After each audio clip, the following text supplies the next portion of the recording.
നിങ്ങൾ കാണുന്നില്ലേ സഹോദരന്മാരെ, നിങ്ങൾ കണ്ടോ ഇതെന്താണ്?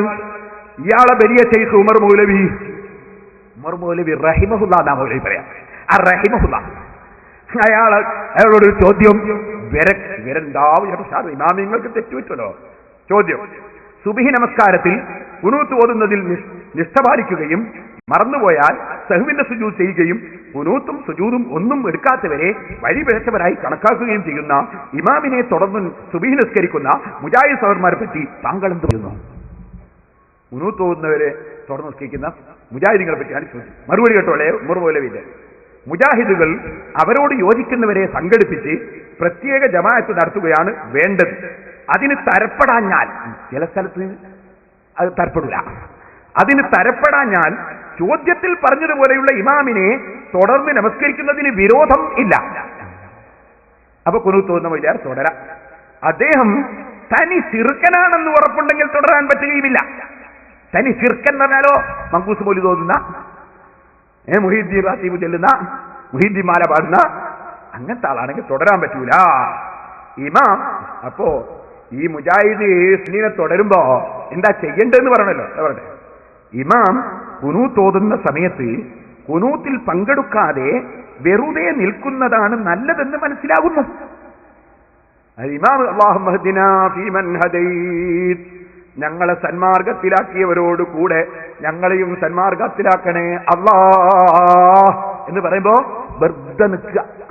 കാരണം ആമീൻ പറഞ്ഞിട്ട് അഥവാ നന്നായി പോയിട്ടുണ്ടെങ്കിലോ, അഥവാ നന്നായി പോയിട്ടുണ്ടെങ്കിലോ, നിസ്കാരത്തിലുള്ളൊരു ദ്വാല്ലേ, ഒന്നായിട്ടുള്ളൊരു ദ്വാല്ലേ. അപ്പൊ അന്നേരത്ത് ആമീൻ പറഞ്ഞു വരുന്നേ വെറുതെ നിൽക്കുക. പിന്നെ ആ സമയത്ത് തസ്ബീഹ് നീട്ടിച്ചൊല്ലുകയോ സ്വന്തം നിലക്ക് അല്ലാഹുവിനോട് പ്രാർത്ഥിക്കുകയോ ചെയ്യാം. ഭയങ്കര വിവരട്ടോ. തസ്ബീഹ് ചൊല്ലൽ റുക്കൂലും സുജൂദില്ല. അപ്പൊ ഈത്തിദാലിൽ എന്താ ചൊല്ലേണ്ടതെന്നറിയോ ഉമർ മൗലവിക്ക്? തസ്ബീഹ് നീട്ടിച്ചൊല്ല. സുബ്ഹാനല്ലാഹി വബിഹംദിഹി സുബ്ഹാനല്ലാഹിൽ അസീം. ചോദിക്കട്ടെ മൗലവിമാരെ, അല്ലാഹുവിന്റെ റസൂൽ ഈത്തിദാലിൽ തസ്ബീഹ് ചൊല്ലിയിട്ടുണ്ടോ? ചെയ്യാന്ന് നിങ്ങൾ പറഞ്ഞില്ലേ. തസ്ബീഹ് ചൊല്ലാമെന്ന് പറയണമെങ്കിൽ റസൂലുള്ളാഹിന്റെ സനദ് കിട്ടണ്ടേ? സനദ് വായിക്കൂ സലഫി. വന്നിട്ട് പോയാ പോരാ, ഈത്തിദാലിൽ തസ്ബീഹ് ചൊല്ലുന്നതിന്റെ സനദ് വായിക്കൂ സലഫി. റസൂൽ അങ്ങനെ തസ്ബീഹ് ചൊല്ലിയിട്ടുണ്ടോ? സഹാബത്ത് ചൊല്ലിയിട്ടുണ്ടോ? വായിക്കൂ സലഫി. നിങ്ങളെ മതം പറച്ചിൽ ഇങ്ങനെയല്ലേ? നിങ്ങൾക്കൊരു തെളിവും വേണ്ട, മൗലവിന്റെ തലയിൽ കെട്ടുന്ന വിവരക്കേട് വിളമ്പുകയല്ലേ? ഇനിയും കേട്ടോ, ആ സമയത്ത് തസ്ബീഹ് നീട്ടിച്ചൊല്ലുകയോ സ്വന്തം നിലക്ക് അല്ലാഹുവിനോട് പ്രാർത്ഥിക്കുകയോ ചെയ്യാം. അയാളെ വേറെ വിവരക്കേട്. എന്തിനാ ഖുനൂത്ത് എന്ന് പറയാ? അള്ളാഹിനോട് പ്രാർത്ഥിക്കുന്നതിനായി ഖുനൂത്ത് എന്ന് പറയാ. അത് സ്വന്തം നിലയ്ക്ക് ചെയ്യാൻ, അത് ചെയ്തുകൂടാന്നല്ലേ നിങ്ങളെ വാദോ? നിങ്ങൾ ഖുനൂത്ത് ഓതാൻ പാടി, ഖുനൂത്ത് എന്ന് എന്തിനാ പറയാ? ഈ നിസ്കാരത്തിന്റെ അവസാനത്തെ ഇത്തിദാലിന് ദുആ ചെയ്യുന്നതിനാണ് ഖുനൂത്ത് എന്ന് പറയാ.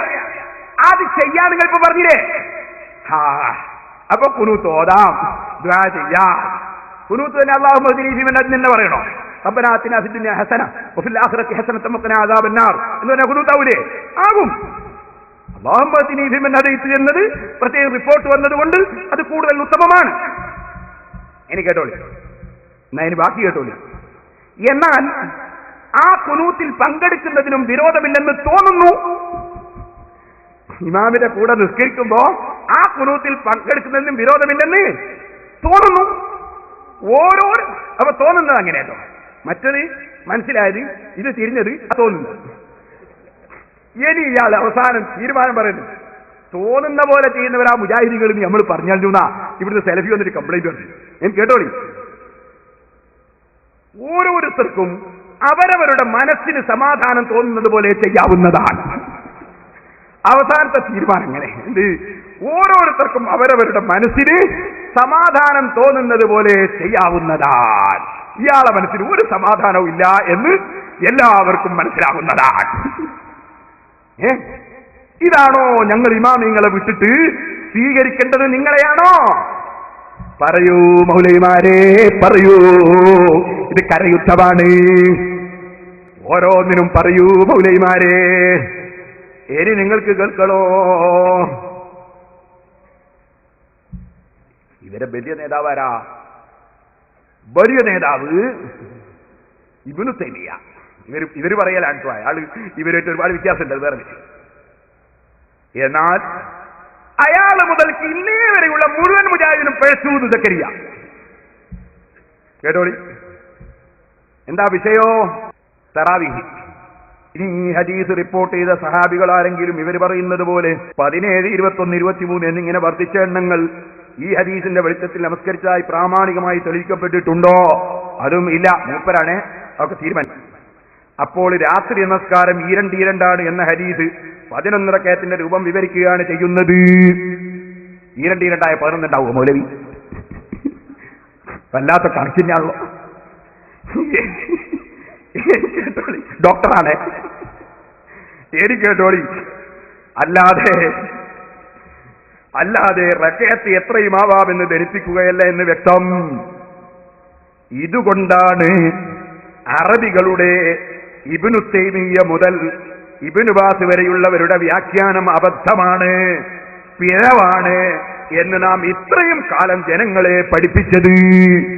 ഇബ്നു തൈമിയ്യ മുതൽ ഇബ്നു ബാസ് വരെ വാദിച്ചതൊക്കെ പിഴവാണ് എന്നാണ് പോലും ഇതുവരെ പഠിപ്പിച്ചത്. പിന്നെ ആരാ? പിന്നെ സുല്ലമി പഠിപ്പിച്ചോ പിഴവാണ്. ഇപ്പൊ മൂപ്പര് പഠിപ്പിക്കാൻ തുടങ്ങി. ഇനി ഇയാളെ ശിഷ്യം വരും, എന്റെ ഉസ്താദ് പഠിപ്പിച്ചോ പിഴവാണ് എന്ന് ബോധ്യപ്പെട്ടു. ഖിയാമത്ത് വരെ ഇസ്ലാം ഉണ്ടാവൂല കേട്ടോ, ഇസ്ലാം ഉണ്ടാവൂല. എല്ലാവർക്കും പിഴവല്ലേ, ഓരോരുത്തരും പരിശോധിച്ചല്ലേ. ഇനി കേട്ടോ, അറബ് ലോകത്തെ ആധുനിക പണ്ഡിതന്മാരെക്കാൾ എത്രയോ ഉന്നതരായ ശൈഖുൽ ഇസ്ലാം ഇബ്നു തൈമിയ്യയെ പോലുള്ളവർ മേൽപ്പറഞ്ഞ വിധം വ്യാഖ്യാനിച്ചിട്ടും നാം ആ വ്യാഖ്യാനം സ്വീകരിക്കാതിരുന്നത് നബിചര്യയിൽ സ്ഥിരപ്പെട്ടത് സ്വീകരിക്കണമെന്ന നിലക്കായിരുന്നു. ഇബ്നു തൈമിയ്യൊക്കെ 20 റക്അത്ത് തറാവീഹ് ഉണ്ട് എന്നാ പറയുന്നത്. 4 മദ്ഹബും 20 റക്അത്ത് ഉണ്ടെന്നാ പറയുന്നത്. അത് ഇവര് സ്വീകരിക്കാതിരുന്നത് അവർക്കൊക്കെ പേച്ചൂന്ന് തിരിഞ്ഞതുകൊണ്ടാണ്. ഇനി കേട്ടോ, വ്യക്തികളെയല്ല തെളിവുകളെയാണ് മുജാഹിദ് പ്രസ്ഥാനം എക്കാലത്തും നോക്കാറുള്ളത്. ഈ അടുത്ത കാലം വരെ മുജാഹിദുകളിൽ ആർക്കും ഈ വിഷയത്തിൽ യാതൊരു വസ്വാസും അങ്കലാപ്പും ആശയക്കുഴപ്പവും ഉണ്ടായിരുന്നില്ല. അതായത് ഇബ്നു തൈമിയ്യനെ സ്വീകരിക്കരുത്, ഒരു ഇബ്നു ബാസിനെ സ്വീകരിക്കരുത്, ലോകത്ത് ഒരു പണ്ഡിതനെ സ്വീകരിക്കരുത് എന്നതിന് യാതൊരു വസ്വാസും ആർക്കില്ല, മുജാഹിദിന് ഇതുവരുണ്ടായില്ല. എന്നാ കേട്ടോളി. എന്നാൽ ഇപ്പോൾ മുജാഹിദുകളിൽ തന്നെ ചിലർ ഒരു വിഭാഗം അറബികളുടെ എത്രയും ആവാമെന്ന വാദത്തെ ഏറ്റെടുത്ത് പ്രചരിപ്പിക്കുകയും തങ്ങളുടെ വ്യതിയാനങ്ങൾക്ക് മറപിടിക്കുകയും ചെയ്യുന്നു എന്നതാണ് ഇന്നത്തെ പ്രശ്നം. ഇപ്പൊ മുജാഹിദിന്റെ പ്രശ്നം എന്താണ്? എത്രയാകെ തറാവീഹ് ഒരു കൂട്ടർ പറയുന്നു. പ്രശ്നം തീരലപ്പാ മൗലവി, പ്രശ്നം തീരലപ്പാ, ഇസ്ലാമിലെ പ്രശ്നം തീരലപ്പാ. നിങ്ങൾ ഇമാമിങ്ങളെ തള്ളണമെന്ന് യഹൂദികൾ നിങ്ങൾക്ക് ക്ലാസ് എടുത്തു തന്നത് ഇസ്ലാമിക രംഗത്തെന്നും പ്രശ്നമുണ്ടാകാനാണെന്ന് ഞങ്ങൾക്ക് വ്യക്തമായി അറിയാം. നിങ്ങൾ ഇവിടെ പ്രസംഗിക്കുന്ന ചാദുലി റാത്തീബ് ചൊല്ലുന്നവര് യഹൂദികളാണെന്ന് നിങ്ങൾ ഇവിടെ പ്രസംഗിച്ചിട്ടുണ്ട്. ഇൻഷാ അല്ലാഹ് ഞാൻ നാളെ അതിലേക്ക് കടന്നു വരും. അതുകൊണ്ട് തന്നെ പറയട്ടെ, നിങ്ങൾ യഹൂദികളുടെ അച്ചാരം വാങ്ങിയിട്ടുണ്ടെങ്കിൽ അത് തിരിച്ചു കൊടുക്കേണ്ട സമയമായിട്ടുണ്ട് കേട്ടോ. നിങ്ങളെ കൂട്ടത്തിൽ തന്നെ പെട്ടവര് പടയൊരുക്കം തുടങ്ങിയിട്ടുണ്ട്.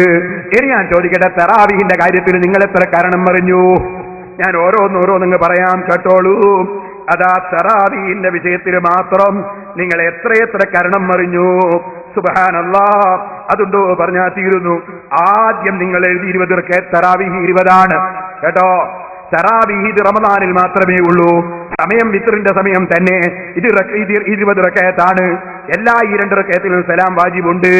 ഇത് നിങ്ങളെ മദ്രസയിൽ EK മൗലവി എഴുതിയ പുസ്തകത്തിലുള്ള വാചകമാണ്. അപ്പൊ EK മൗലവി എന്ന നിങ്ങളെ മുജാഹിദിന്റെ മദ്രസയെ പഠിപ്പിച്ചു തറാവീഹ് റമദാനിൽ മാത്രമേ ഉള്ളൂ. സമയം വിത്റിന്റെ സമയം തന്നെ 20 റക്അത്താണ്. എല്ലാ 2 റക്അത്തിലും സലാം വാജിബുണ്ട്. ഞങ്ങൾ പറയുന്ന അതേ ആശയം അതാ നിങ്ങളുടെ EK മൗലവി എഴുതി. പിന്നെ നിങ്ങൾ എന്താ ഈ മുസ്ലിമീങ്ങളൊന്ന് നോക്ക്, ഇവരെവിടെയാ എത്തിയത്?